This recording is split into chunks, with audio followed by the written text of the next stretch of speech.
Seachtaine go scéalta na seachtaine seo Tuairisc. Seachtaine inar léirí figurí nua an siar athrú atá ag tarlú ar measc oifigeach pleanálatanga ar fud na Gaeltachta.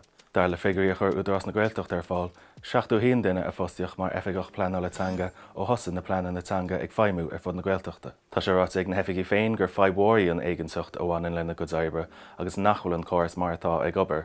Ach, tá sé séanta ag an údarás gur léirú ar an bhaib sin iad na figurí fostaíochta agus deir gúil siad ag teacht leis an trócht náisiúnta fostaíochta. Hús a deach lein, tá nuailtas ag ghlacha le policy béarla amháin ar airí bia agus é ráta ag an airslainte nachhfuil sé gceist aon dúlgas a leagan ar thorgóirí bia ólas a chur ar fáil an Gaeilge ar go airí. Tá sé gceist ag an Aontas Eorpach rialacha nua uirteach maidir le hólas cóchán ospáint ar lipéid airí bia agus déiteach an rialtas dúlgas a chur ar thorgóirí an tólas a ailtiú an Gaeilge.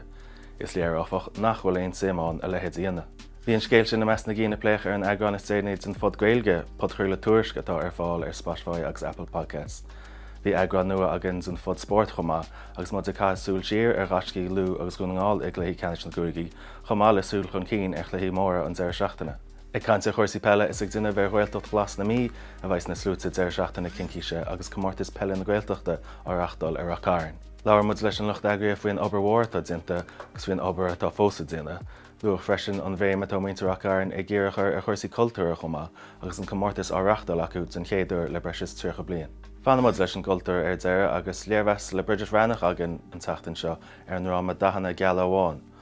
Bhfuil British Taswantas Ridini bhfuil daníos de sróéinar agus iad an túm go raibh leis an léirú an nóta ceirtúla idir an grán dorcha, an chua agus an wacnamh. Tá na scéalta sin agus go leor eile ar Tuairisc.